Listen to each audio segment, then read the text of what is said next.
Hi, hey Russ here. Welcome back to the shop. No, I didn't fall down on the floor. I wanted to talk to you about my casters on my workbench and how I set that up. But two things before I do that. First, I just want to say hi to Addison and thank you for that little get-together that you made happen. Keep it up.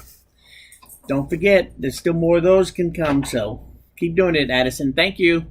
Anyway, the second thing is that if you see me start yelling at somebody that's not on the camera and you can't figure out what I'm doing, it's me yelling at her.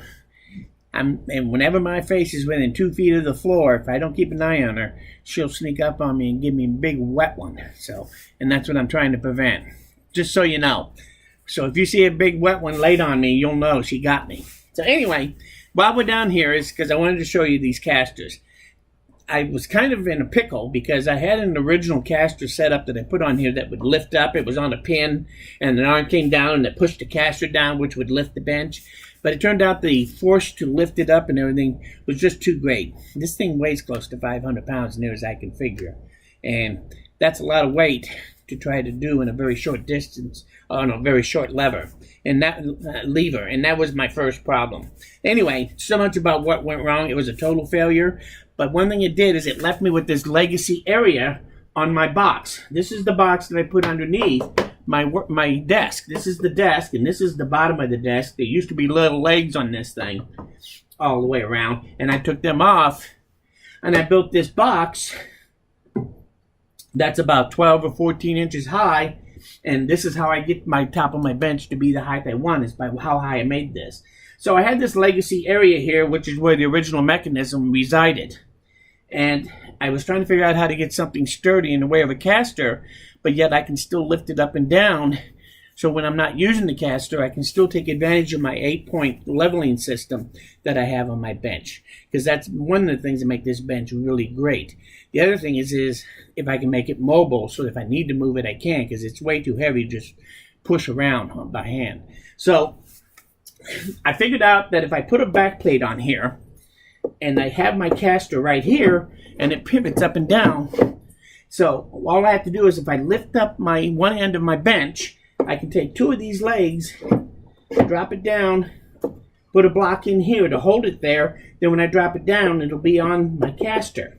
And then when I need to go on to the levelers, I'm done moving it, I can lift it up, take the block out, lift this back up, then drop it down onto my levelers, so that I can then re-level it, and I'm ready to use my workbench again. I don't move it all that often, but it's nice to be able to move it if I have to. And these will be sturdy enough that if I want to leave it up on the casters for some reason for a period of time, I should be able to leave it up on there, because these are locking casters, and that should be good enough to keep it on those four. If you really want that vibration-free workbench, though, you really got to drop it down on the 8-point contact to keep any vibration getting through the workbench. So, and I talked about more about that in detail in my last workbench video. So, anyway, I wanted to show you how this worked. So basically, when it's in the up position, my caster is right here. And it just sets up out of the way. The caster will just kind of sit on the floor, but it won't make any difference. So, but if I want to use it, then I lift it up, that drops down, then I have this block that I made that will help transfer the weight and hold everything in place. And it just sits in there flat against the back of board. It also makes good contact on the top of this board here and at the top across here. This board also contacts up here, and it contacts the top of this half of this board. This was added on so the width of the caster could be supported fully. And so this board is supported by this one here. And then this stud, all I have to do is put my turn knob on there and just snug it down. It doesn't have to be super tight, because when this lifts up now against this, everything's going to push up against this surface. So the weight of this load is going down to the caster from the main body. So this should support without any problem by doing this way. So, but that seemed to work pretty good. Then I can let it down on the caster, roll it around where I want it. When I'm ready, I lift it up. I spin the knob off. Take the block out. Then I drop it back down so that this then stays where the caster's not holding any weight anymore. And then I can just store this inside all my pieces so that when I put the front panel on here, everything is stored and contained in the area. So I don't have to keep pieces somewhere else. So everything is self-contained right in this area, which is one of the things I wanted. I don't move it that often. It'll probably take 10 minutes to jack it up and move it around. And I can live with that. Like I said, I move it once, maybe twice a year type of thing. Maybe to do some cleaning under it. Yeah, like that's going to happen. So anyway, you never know when you need to move it, and it's nice to have that capability to do that if you have to. That's one of the things that I wanted for my workbench, is not only to be solid and stable, but I wanted to be able to put it up on casters and have it sturdy on the casters and still be able to move it around. We'll prove that this all works in the next video, because I broke it out into two processes. One, how to get my caster on there and take it off.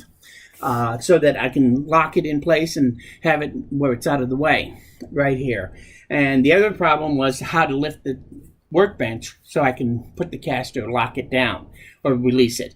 And that is, I'm going to use a scissors jack for that. Picked it up from a wrecking yard, and I decided this is going to be my lifting, and I'll just put a mount on the end of my bench, lift one end of the bench at a time. So I'll lift this end, lock these in place on two corners, drop it down on them, move to the other end, lift it up, lock those two down, and it should take me about 5 minutes to either put it up or take it down when I'm done. Maybe 6. We'll see. But I can live with that. And it'll make for a really great, solid caster rolling bench when I need it to be, and a good, solid workbench on a good foundation when I want it to be good and solid. So that's one of the things I wanted from this. That's how this is going to work.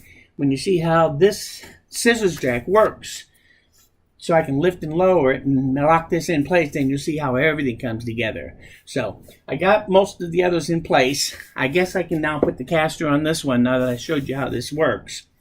And I'll be ready to do the scissors jack, so hopefully this won't take long. I do want to stop you for stopping by. If you like this video or if you learned something here, don't be afraid to say so. Hit that like button. The other thing I probably want to say before I let you go is that really you should be able to take the same idea and apply it to any heavy piece of equipment that you wanted to put some kind of system on it to where you can move the casters and just actually take them on and take them off, jack it up, put them on, lower it down onto them, and then when you're ready to have it stable again, lift it up, pull it off, and drop it back down on the regular levelers.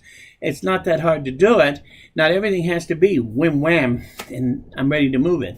Especially something this heavy, I don't mind going the extra mile to make sure that it's also good and solid when it is in place, which I think that's what we've achieved here. So anyway, I do appreciate you stopping by. Most importantly though, please come back again, because if and when I finally get off this floor, there's lots more to come.